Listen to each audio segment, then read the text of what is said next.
If you'd asked me a week ago what my biggest fear was, I'd have said my student loans, or maybe running out of coffee. I mean, I'm 27, sarcastic by necessity, and as emotionally mature as a 12-year-old. My name's Thomas Giles, but everyone just calls me Tom, except for my mother, who thinks Thomas is more dignified. She also thinks I should have been a dentist, but instead I rent a shoebox apartment above a laundromat, and I fix old computers for people who think a hard drive is a cross-country road trip. Most mornings our apartment smelt like burnt toast and questionable protein powder. Nate would be hunched over the blender, muttering to himself, while I'd be digging through the kitchen drawer for a clean spoon like it was a game show challenge. "Dude, you know you're not supposed to put broccoli in a smoothie, right?" I said, eyeing the green sludge oozing down the side of his shaker. Nate didn't look up. "Fiber's important, Tom. Unlike whatever you're eating." He nodded toward my breakfast, which, for the record, was 3 Oreos and a half a cup of coffee. "It's the breakfast of champions," I said, taking a bite and pretending not to notice the Oreos were a little stale. "You going to the gym later, or just alphabetizing your vitamins again?" He grinned, the kind of grin that says, "I'm ignoring your sarcasm on purpose." "Both. Maybe I'll teach you how to use a mop, too." "Harsh," I said, but I was smiling. This was our daily routine, him pretending to be responsible, me pretending not to care. But it worked for us. If I'd known how weird my day was about to get, I might have hugged him, or at least stolen his good towel one last time. My roommate Nate is the kind of guy who is a bit OCD and has a spreadsheet for his workout routines. We get along because he ignores my mess, and I ignore the fact that he talks to his plants like they're actual people. He also has a habit of plugging in random appliances in the hopes that one of them will make his latest protein shake formula taste less like sawdust and sadness. It was a Thursday when I decided to unplug the ancient floor lamp in our living room. The plug was jammed behind the couch, wedged into a cracked outlet that looked like it had survived the Blitz. I should have just left it, but no. My brain decided that today was the day to finally do something productive, and so I yanked on the cord. Not the plug, the actual wire. There was a pop, a flash, like someone had jammed a live wire straight through my skull. Every muscle in my body locked up, tighter than I thought possible, and then the pain hit. Raw, electric, it was impossible. It was as if a fire was racing through my veins, clawing at my arms and stealing my breath. I couldn't move, couldn't scream, couldn't do anything except feel every nerve in my body shrieking. And that's when the terror started. I might actually die here. This wasn't just a dumb mistake. This was the end. For one horrifying, stretched-out second, I was certain I was about to slip away forever. And then the world went black. When I opened my eyes, the world was thick with dust. Not the kind that settles on your shelves and makes you sneeze, but real, honest-to-God apocalyptic dust. Imagine the color of bruised skin, purples and sickly yellows, smeared across the sky and locked in a perpetual twilight that made it impossible to tell if it was morning or night. Every breath scraped the back of my throat with a gritty metallic tang, and when I coughed, I felt like I was hacking up sandpaper. I rolled onto my side and pushed myself up, sand sticking to my palms and grinding into my jeans. My vision swam. I blinked, wiped dust from my lashes, and took in the landscape. Every sad, abandoned playground you've ever seen, multiplied by 100, then buried under so much dust that it sucked the color out of everything.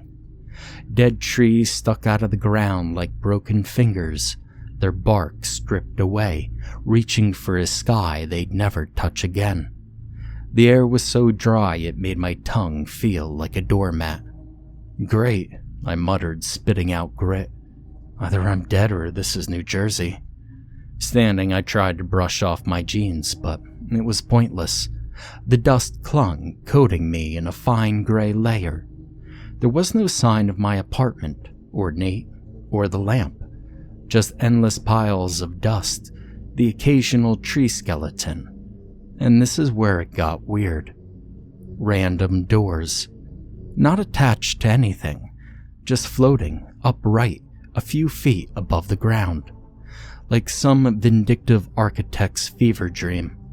Some were battered wood, others gleaming metal. One looked like it belonged in a castle banded with iron and crowned with a massive knocker shaped like a lion's head. I called out, "Hello? Anyone? If you're a serial killer, I'm not tasty. Promise." My voice echoed thin and lonely, swallowed by the wind. Only the dry hiss of sand answered. The silence was so complete, so absolute, it felt like something alive, like the world itself was holding its breath, waiting for me to make a mistake. I started walking, mostly because standing still felt like an invitation for something to eat me. Every step kicked up a miniature sandstorm, fine grains swirling around my ankles. My eyes stung and I squinted against the grit. The dust moved in waves, almost like water, piling against the skeletal trees and drifting into the hollows between half-buried stones. Once I tripped over a half-buried doorknob and nearly face-planted into a drift of dust. Despite the bleakness, at first, I tried to keep my sense of humor alive. I narrated my trek aloud in my best National Geographic voice. Here we see the rare and highly confused Thomas, native to urban environments, migrating through the dust bowl of despair in search of Wi-Fi and a decent latte. The sound of my own voice helped, but only for about 5 minutes. You see, as I walked, the novelty wore off. The world was so still, so empty, that it began to press in on me. Every sound was swallowed up, leaving me with only the crunch of dust underfoot and the faint rustle of wind through dead branches. I tried to convince myself that this was a dream, just a weird, over-caffeinated nightmare triggered by an electrical shock. But my skin hurt, my nostrils burned, and the ache in my knees was all too real. And I started to wonder, what if this was it? What if I'd fried my brain and this was the afterlife? A grim, endless wasteland haunted by the ghosts of IKEA furniture and doors that led nowhere. And that's when I saw it. You see, at first I thought it was just another tree or perhaps a trick of the light. But then it moved, a subtle, sinuous shift that prickled the hairs on the back of my neck. Way off in the distance, barely more than a silhouette. It was tall, possibly thin, with arms that hung low, like a marionette whose strings had all been pulled at once. Its head was smooth and bald, no ears or mouth that I could make out. But its eyes glowed a neon green, like emergency exit signs in a blackout, or the kind of warning light you see right before something explodes. I froze, my heart jackhammered in my chest. The thing just stood there, watching, not moving nor blinking. I glanced around, half expecting to see an audience of other freaky creatures, but the world was empty except for me and this monster. The dust hissed around my ankles, swirling in eddies, but the figure never wavered. "Okay," I whispered. "This is fine. This is totally fine. It's just a stress dream, right? Is that a human? No, it's way too thin. It's no big deal. I should wake up any second now." But no dice. The thing didn't move, but the weight of its gaze pressed down on me. I could feel it, cold and searching, like fingers trailing spiderwebs across my skin. I turned away, trying not to look like prey, and made for the nearest door. It looked out of place even here. A Victorian mansion's door, polished wood, ornate brass handle, floating serenely above a sea of swirling dust, maybe 10 or 15 feet away. Every instinct screamed at me not to turn my back, but I forced myself to walk, slow and casual, like I wasn't 2 seconds away from losing my mind. The wind picked up, stinging my cheeks, driving dust into my eyes. I stumbled and nearly lost my balance. The world seemed to close in, the trees leaning inward, the clouds lowering, and the dust rising in choking sheets. All the while I could feel the creature's eyes upon me. They were heavy, like a spider waiting for a fly to blunder into its web.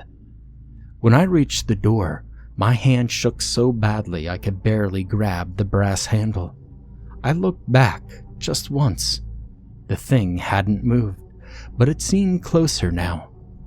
The green of its eyes almost pulsing through the gloom.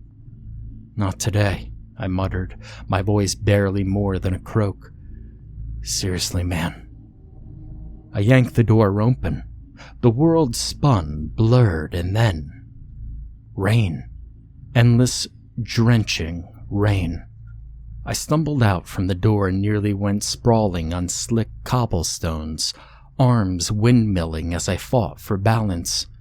The sky was a sheet of dull iron, hanging heavy and close, and the rain poured in relentless icy sheets that bounced off the stones and pooled in every dip and every crack.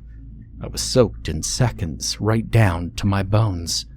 The cold bit through my clothes, sharp and immediate, and the noise was deafening.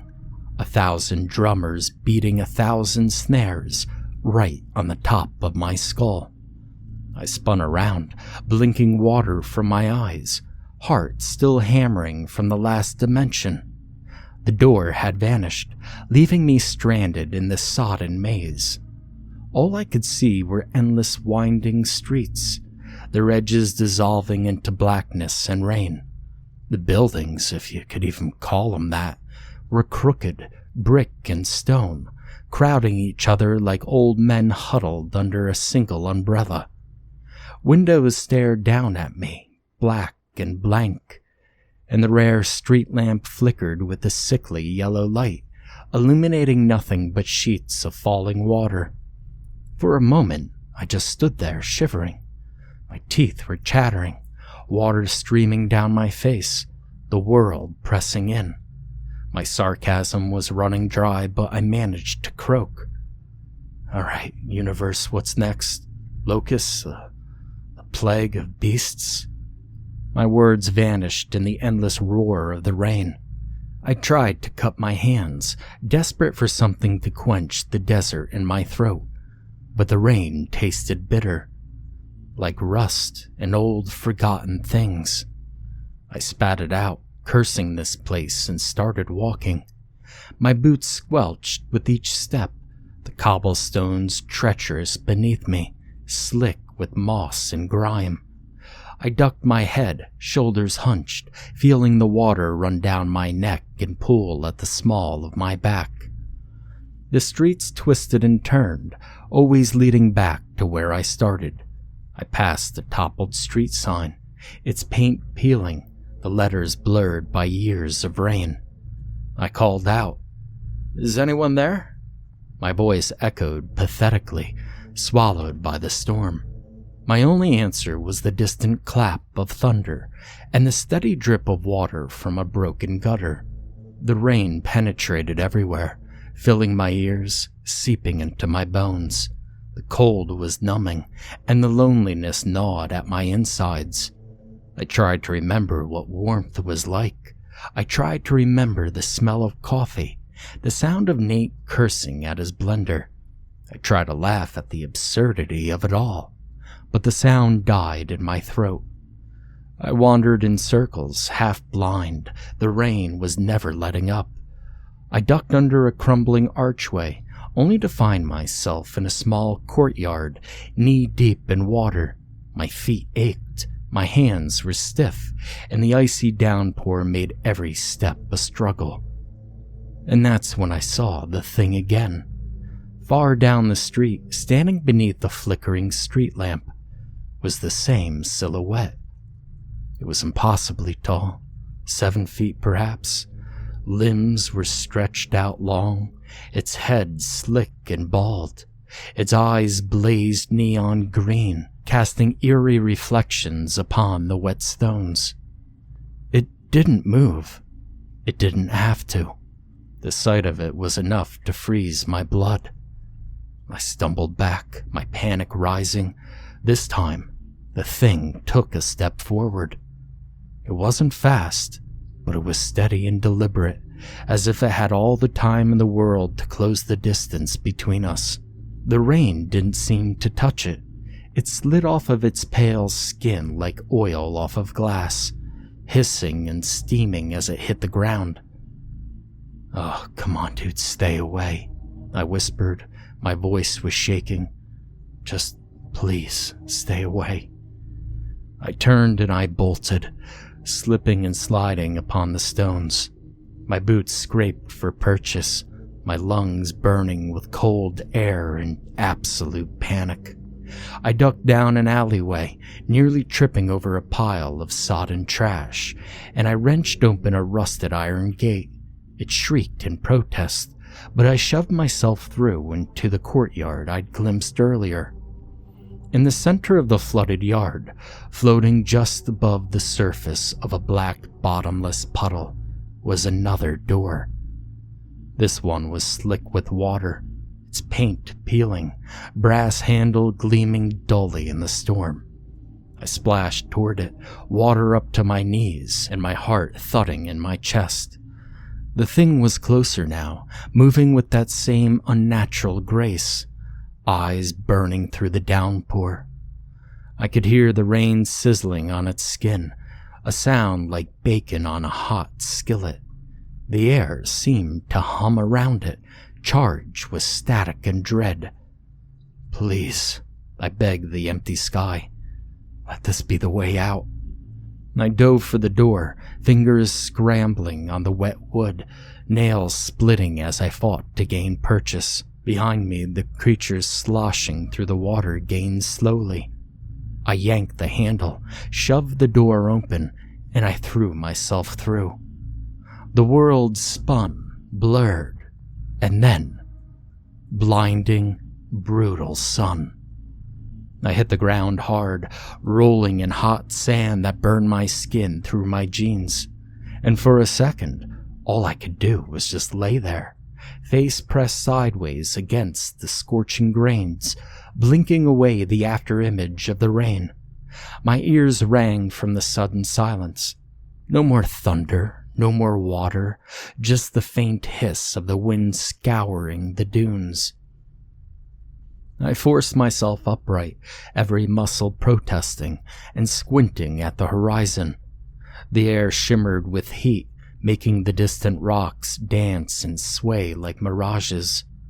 My tongue felt swollen, my throat raw and parched. Sweat poured down my face, stinging my eyes, pooling in the hollows of my collarbones, and instantly evaporating in the furnace-like air. This wasn't the fun, Instagrammable sort of desert. There were no camels, no picturesque dunes, no oasis with improbably attractive people in white linen. This was a wasteland. Endless sand stretching to infinity, broken only by the occasional jagged rock or the skeletal remains of something that might have once been a tree. There was no shade, no water, and I had lost all hope. I staggered to my feet. My legs were rubbery. My vision was swimming. Every step was a struggle, the sand swallowing my boots, dragging at me like quicksand. My lips cracked, My skin burned.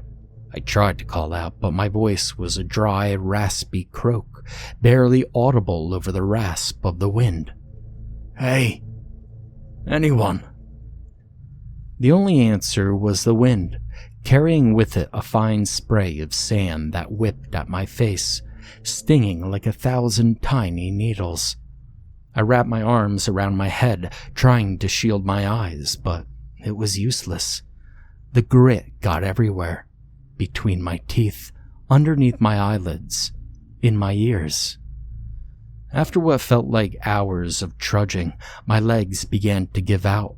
I fell to my knees, my sand burning my skin through my jeans, and I stayed there, panting. My thoughts grew sluggish and hazy. I started to hallucinate. Doors floating in the heat shimmer, the sound of footsteps crunching behind me, the taste of ice water that never made it to my lips. I knew it was coming. I didn't need to turn around to feel its eyes on me, their neon green glow burning into my memory. The creature was here, somewhere, just out of sight, lurking at the edge of my vision, waiting for me to collapse. My sarcasm dried up. It was replaced by utter fear. I tried to focus on survival, on putting one foot in front of the other, on finding anything that could pass for shelter or even water. I thought about Nate, about my apartment, about all the mundane, beautiful things I'd never appreciate enough if I never made it out alive. Hours passed, or perhaps it was only minutes. Time lost all meaning under the indifferent gaze of that monstrous sun. My mouth was a desert, my skin hot and tight. I stumbled and fell. I got up and I stumbled again. Each time it took longer to get up. I started to wonder if this was it, if I'd just wither away, another skeleton in the sand, another victim of this endless hell. But then I saw another door wavering in the heat, and at first I thought it was a trick of the light, a mirage, a hallucination born of desperation. But as I crawled closer, I saw that it was real. An old wooden door, battered and sun-bleached, floating above the sand like some kind of cruel joke. The creature was closer now. I could feel it. The air grew a bit colder despite the sun, and I could hear its breath. I could see the way its neon eyes pulsed with something like hunger or anticipation. Summoning the last shreds of my strength, I dragged myself upright, staggered to the door. My fingers fumbled for the handle, splinters biting into my skin, and behind me, the creature's shadow stretched long and thin, reaching for me across the sands. I ran, the last of my strength burning away, and every step was agony. I reached the door and I flung it open, and I fell through. Water. Icy, dark, endless water. The shock of it hit me like a wall. I sank, kicking, choking, panic exploding in my chest. I thrashed upward, lungs burning, and I broke the surface, gasping with my eyes wide and wild. The world was an ocean, black as ink, rain still falling from a sky I could barely see. Debris floated around me, broken furniture, scraps of wood, the occasional door bobbing like a lifeboat. I grabbed the nearest door, clinging to it, coughing up water. The cold stole my breath from my lungs and numbed my limbs. I looked around, desperately, and I saw the creature. It was there, standing on the surface of the water as if it weighed nothing, its eyes burning like green beacons throughout the storm. I screamed and tried to paddle away. My arms ached, lungs were burning. The water dragged at me, cold and relentless, threatening to pull me under. And the creature never hurried, just walked, each step sending ripples through the sea. I soon found yet another door, barely above the surface, and with a final gasping effort, I hauled myself onto it, kicked it open, and tumbled through.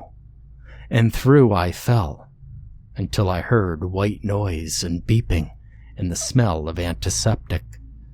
I opened my eyes, blinking hard against the ceiling that was white and clean, the world blurry. It was sharp in some places and too soft in others.